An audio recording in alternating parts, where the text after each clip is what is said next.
Hello guys, SirGrandalot here. Today I want to focus a bit on save files, because a lot has changed in Season 2, and for the most part it's now much easier to target a specific kind of save file for our combatants. But at the same time, there has been the introduction of a new layer of RNG system in the form of a Arena gear. Removing the basic cards, those with which we start a run, cost 20 points each. All the other cards we can remove them for free, which is very nice, because there are some combatants who want all of their Epiphany cards, but there are some combatants that could easily remove one or two, and now it comes for free. Copies, the first two are free, the third one costs 40 points. Monster cards cost 20, 50 or 80 points based on the rarity. In case you didn't know, you can check the rarity of a card in-game when you see it, because it's in the name. If the name of a monster card is grey, it's a common one. If it's blue, it's a rare one. If it's yellow, it's a legendary card. Neutral cards cost 20, regardless of whether they have an Epiphany or not. This is a change compared to what it was before. Divine Epiphanies add 20 points. Forbidden cards cost 20 points. Each Arena gear buff costs 20 points. So, the item that you see on the screen, the announcement of Catastrophe, that one costs 20 points because it adds 2 modifiers to that piece of gear from the arena buffs. Should you always consider to keep 20 points available for the arena gear? For me, kinda depends on the character. The reason being, let's remove this and have a look at all the arena buffs. There are some, especially for damage dealers, that are absolutely bonkers. And the list is on screen, you can pause, you can take a screenshot. I got it from game8.co, so, you know, credit to them for compiling the whole list. And if you're using a support character, there are times where you want your support character to have support combatant, to have a limited pool of cards, so that you're sure that you're getting the correct ones. And maybe you want that over generating extra action points, because maybe your team doesn't really need action points.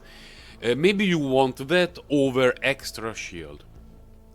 But a damage dealer will always want extra damage. So, having a look at modifiers number 11 and 12, number 11 increased damage amount of attack cards by 20%. That's a flat out 20% damage multiplier for your character. Number 12, at the start of a battle, if you have 18 or more cards, increase damage amount of attack cards by 30%. 18 is very easily achievable. Most of our decks will have more than 18 cards. Also, have a look at number 6. When an attack card is activated on a target in a weakened state, plus 15% critical chance. That's a lot of critical chance, meaning that if you have the chance of getting an Epiphany that applies weaken, or some gear that applies weaken, that is going to be a very interesting thing to pick up along the way, because honestly, 50% critical chance. If you've been building characters in Chaos Zero Nightmare, you will know that most of them struggle a bit at reaching high levels of critical chance, with a couple of exceptions. So, for me, if you're building a damage dealer, you really want to save 20 points from your cap to make sure that you can go to the arena and look for some weapons and some modifiers that are going to fit your combatant well. If you're building a support character, it depends on which character it is and what is the role of the character in the team. I will show you now the only save file that I have built that I like for this season, which came, unfortunately, out of a run that was one tier lower than I wanted, otherwise it would have been pretty much ideal. You can see this save file for Narja. It's 160 points. This is because it was one tier lower than I wanted, but you know, it was a random run. It wasn't specifically for targeting endgame save files, and it just so happened that along the way I got some of my favorite epiphanies for Narja, and I got the chance to copy a card that I like multiple times. The gear, not ideal. But what I was saying earlier about the gear is, what does your character do in the team when you're playing the team? Like, is the gear, the bonuses coming from the gear really important? For Narja, not so much. For Narja, for me, especially how I play her, usually with the Serenial and now also with 9, what I really like for her is to give me a steady source of voracity and predation, and possibly also card draw. Right when I started the run, one of the first epiphanies that I was offered was draw 1 for Bottomless Hunger. And this changed how I planned the rest of the run, because instead of focusing on 9 and Serenial, I told myself, you know what, Sir Grindalot, this may not be the best save file you can get for Narja during this season, but it could be a very good start. So let's focus on her. What I did was, I removed a couple of basic starter cards. Then I removed a card here that I don't like. I don't remember the name of that card. Which one is it? Domain of Voracity. It's not a bad card, but it doesn't necessarily fit particularly well in teams with the Serenial, because Serenial does this very well, you know, removing the tenacity of the enemy. And more often than not, I find myself being stuck with that card in the hand because I want to use my action points on other things. Going back to the save data, if I had the chance of having an extra 20 points in my save file, I would have removed the basic attack response. Unfortunately, I was missing one tier. So if this was at 180, you could see this save file, you know, only these 7 cards. Voluntary control, having this epiphany, which I like a lot, due to the synergy with the Serenial. Because you pick one of the homing lasers for Serenial that goes back in the hand every time that she breaks an enemy, and you know, you keep generating predation stacks. With Bottomless Hunger you can generate multiple stacks of veracity each turn. This epiphany in particular removes the only issue of Narja, which is she has no card draw. So I see myself playing this save file for a very long time. If I wanted to, I could have I could have decided not to get the last copy of Bottomless Hunger, and it would have removed 40 points from my faint memory, 120. I could have removed this, I would have gone up to 140, and I could have added some modifiers to the gear, but honestly none of the modifiers that I was offered in the arena and later at the end of the run were good, so I didn't bother picking them up. When I will be working, probably starting during this weekend, on someone like Serenial, I will definitely want to look into it. And the problem is, I believe I do not have any single save file to showcase for this season, maybe this one. Yeah, I didn't get anything good for Serenial in terms of gear. Serenial has kind of the opposite issue compared to, to Narja. She really wants the correct gear with the correct modifiers. So on your weapon, on your chest piece or anything, you want to have the right modifiers. Here I didn't get anything good. I was never offered anything decent. For Serenial, I just picked up 2 random things because occasionally during the run they could provide those buffs. But, you know, whatever. And in terms of gear, in terms of cards rather, when I start to work on a Serenial save file, things will look like this. I will want to remove the 3 basic cards, which is going to be 60 points. I will probably want to remove Cobaltolite most of the time.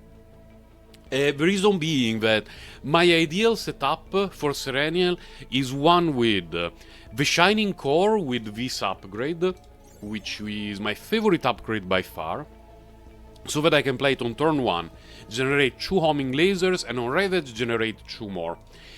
And that has amazing synergy with This plasma missile with the Epiphany that increases the damage of homing lasers. You know, you play it, all your homing lasers have 60% damage, and you're going to be spamming homing lasers like crazy with that build. You don't want Cobaltolite unless you really get this one, and ideally with some good Divine Epiphany attached to it. But if you don't get this offered, you can just remove Cobaltolite during the run. If that one is offered, then it's all good. Homing lasers, probably a couple, I would like to get them. And when I started playing Serenial, when she was released, my favorite was this one with +1 action point. Then the more I played Serenial, the more I noticed that she never has issues with action points. Because she can play all her cards at a very cheap cost, and since she breaks the enemy continuously... Sorry, I still have to recover from my cough. She generates action points mid-turn very easily. So recently, what I'm trying to target is this one with always attacks tenacity, 1 tenacity damage, that kind of stuff. Ideally, a couple of these. And a couple of pale shooting stars. So Serenial for me is a character where I will not build with 4 copies of one card, but it will be a couple of homing lasers, a couple of pale shooting stars, and in a perfect world, a really perfect world, a couple of copies of Shining Core.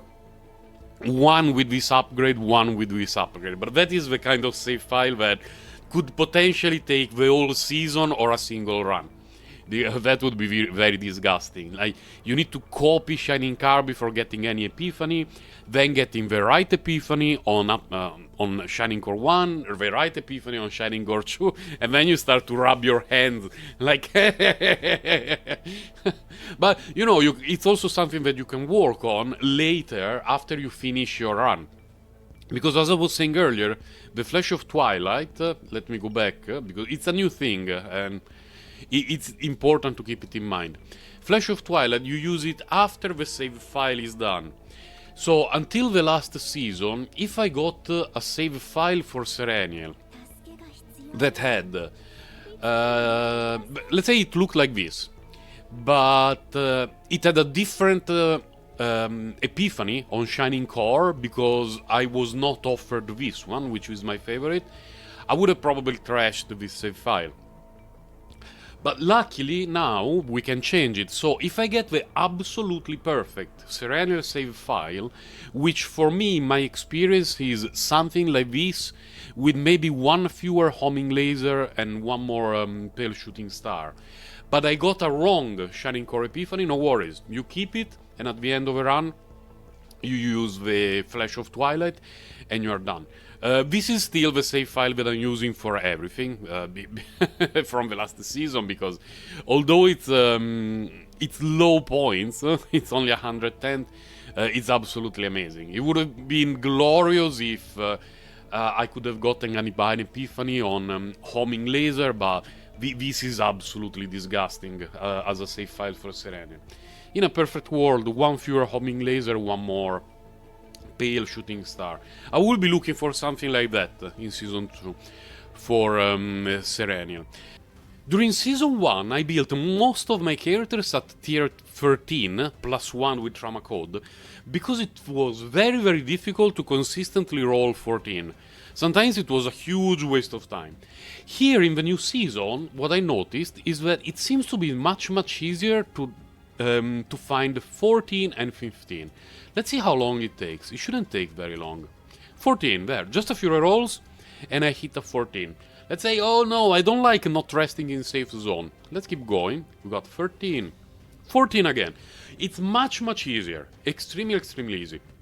And just like in Season 1, difficulty 8 is the one that you want to target, because enemies are low level, so the run is going to be simple even if you have fairly challenging modifiers. Tier 14 gives you...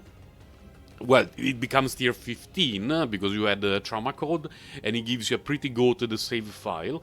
So what you should do is go for 14 modifiers that are manageable for you. In my experience, the only one that can break a run is the not being allowed to rest in save files. Personally, I don't mind about the bosses being giga buffed. I don't mind about fortitude. I don't mind about fury. Nothing else matters. When I made a video like this for season 1, I mentioned there were a few modifiers that I would avoid if possible. Now that my characters are much better built and that I have a absolutely cracked Serenial, the only one that I avoid is you cannot rest in rest areas. Because if you can do that, resting in those safe areas, recovering hit points and reducing stress, then during the run you can make more risky plays that rewards you well with the gear, and better chances are at purchasing stuff from shop and all the sort of good stuff. So everything else I don't mind it, and I actually consider extra elite areas as a plus, because in elite areas you get gear. It could be good gear for your characters. If it's not good, don't bother equipping it. You trash it, you get cash. So yeah, you get fewer coins, fewer credits from battles, but by trashing gear that you don't really like, you get instantly those credits after killing the elites. So elite, one day they will rework it and they will say add 8 uber elites to the areas, and those will be challenging and we will regret picking it. But for the time being, when I see elite areas, I'm like rubbing hands in the dark like before. A cool thing we can do in the upgrade tree is that by unlocking everything in one specific tree and resetting, we can then use those points to unlock everything in the following tree. Then we can reset again. Then we can unlock everything in the following tree. And at that point, once we have unlocked everything from each specific tree, you can cherry pick which bonuses you want right off the bat, and then slowly unlock the others along the way. Why is it useful to do so? Because if you're starting to work on your save files, there are some of these upgrades that are really, really important. This one, target select combatant when you make a copy. Ascendant Revelation increases the chance of divine chances. Then, if we go here on Authority Expansion, this is the one that at the moment I have unlocked in full. You don't need to unlock it in full because there are some, there are flat stats increases that are going to be useful, but they're not a must-have. But things like chances of encountering the delegate, and more importantly, meditation, being able to reroll epiphanies mid-run. Sure, we have the Flash of Twilight, but it's a very valuable item that is only available in limited amounts, and we don't know how many we will get each season.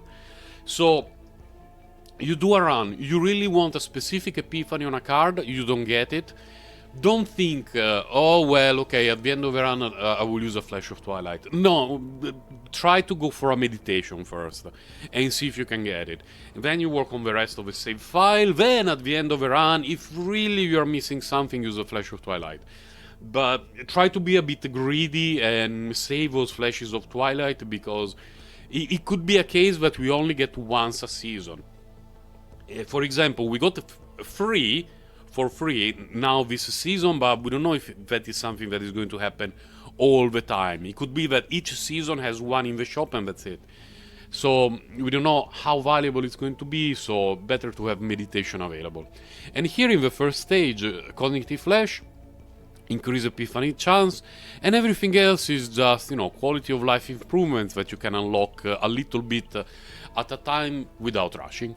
These were about all the tips that I could give you for save files. I will put both images on screen very briefly just to end the video. This is all the relevant data for save files and all the modifiers from Arena effects. I believe that by the end of the season, our main source of rage, molding, and seething are going to be the Arena effects, because we do not have a lot of control over what happens. So, when you have a perfect save file, all your cards are in place, maybe you have a Flash of Twilight saved up for your perfect epiphany, and then you defeat the final boss and your second Arena effect is unusable. I can already myself getting triggered from that, but it is what it is. There is no perfect save file that is required. for the content that we're having in the game, but for our own personal satisfaction, it's going to be amazing to actually get the double correct arena effect. Let's see how long it takes. Bye guys, take care and good luck with your save files.